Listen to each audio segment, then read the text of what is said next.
Premier League Week 30 just finished and we got some amazing results. This week was really interesting because we had some direct rival and derbies and some important games which was played, and we are going to discuss how it went, right? First match of the week was Brentford versus Burnley, and what I can say about this match, of course, the favorites were Brentford, and in the first half, it didn't really look like Brentford were going to win. At the end of the match, what I was looking at was that Brentford pushed because they were home team and they managed to sneak in a good win. Well, for the first half, even XG was really low.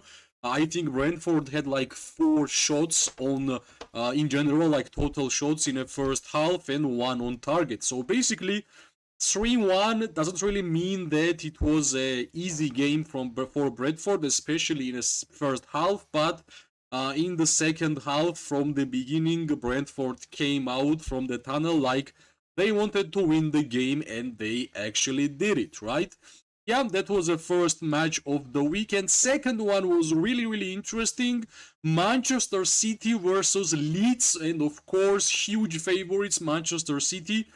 For in the first half an hour, I thought this game was done. It was 2-0 for Manchester City, but somehow Leeds managed to come back, right? And that's the idea which everybody is talking about, that Manchester City is not the same. They are really vulnerable in defense. They are conceding basically quite a lot of goals, and they are scoring a lot too, right?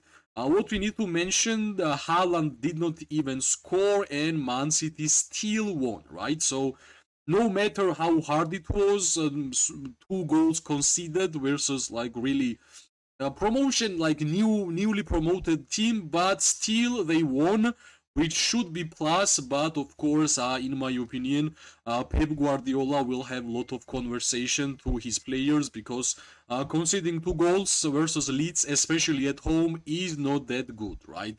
The third match, Sunderland versus Bournemouth, was really interesting. Attacking football, lot of goals, 3-2. And yeah, Bournemouth started pretty well, like basically Manchester City, but Sunderland showed us what they were showing us for since the season start. They are not going to surrender. They are going to play until the end, until the final whistle. And yeah, 3-2. I believe this is the really important win for Sunderland, because I believe with their great start of the season, they were getting in a bad form, and clinching this victory, especially down 0-2, of course, it's huge, right? And yeah, 3-2, amazing game. From Sunderland, Leafy scored, Traore and Bromby from Ajax, and Adli and Adams. I think Adli is from the Leverkusen, right? So let's move on, right? And the last match of the first day of week 13 is Everton versus Newcastle, right? Of course, I believe everybody thought that after win versus Manchester City, Everton would be more of an aggressive team. They would have a fight against Newcastle, but yeah, unfortunately for them, it went not toward their direction, right? First half, 0-3. That's a huge disparity which will be super hard to overcome for the Everton, especially. Not only for Everton, basically for every team which is playing in Premier League, right? And even if you are going to check stats, you are going to see that even XG is not showing us that Everton would be like scoring 1 goal, right? And we have to mention the forwards of Everton, Barry and Beto. They are missing a lot of chances. I think Barry is second, and Neto is third in terms of forwards missed chances in Premier League, which is big stat, right? It's a big stat. Let's move forward to next day, and yeah, first match of the week and the first sensation. Tottenham Hotspur still lost, right? Tottenham versus Fulham.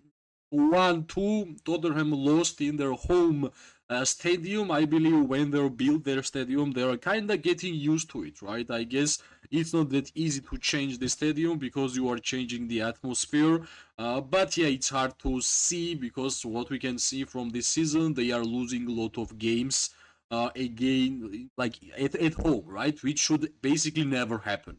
So yeah, Fulham still beating the favorites many times. More of a defensive team, great with counterattacks, and yeah, unfortunately, Tottenham was their next weak team, right? So the weeks like they started really good in terms of like surprises for a neutral watcher, and Crystal Palace versus Manchester United. The game was not that amazing because I believe the quality of the pitch was not great. I believe Crystal Palace should have scored more than one goals in first half, and that's the reason why they lost, right? If they have scored at least one more in first half, which they had a lot of chances, Mateta missed one versus one, and like in general, I know Mateta scores a lot, but he misses a lot too, right? So basically, yeah, the reason why Crystal Palace lost because they could not score a couple of goals in the first half, and with the class of Bruno and Mount and even Zirkzee, they scored amazing goals. None of the goals which Manchester United scored was not easy, right? They was pretty hard, and congrats to them. It's a pretty huge win against a really good team. So let's see how well they can progress, right? Aston Villa versus Wolverhampton. Aston Villa have been one of the best on-form clubs in the Premier League currently, and yeah, everybody was predicting that Villa would win, but everybody was also predicting that Villa would win easily.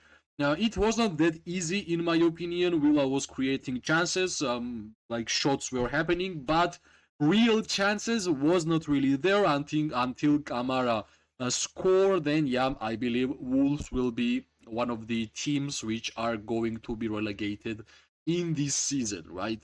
The next game, which is Nottingham Forest versus Brighton, in my opinion, this game wasn't really looking for like a attacking football, more of a static game, but we had a lot of shots. I believe Brighton was deserving to win because they used their chances. Unfortunately, Forest didn't really use those chances.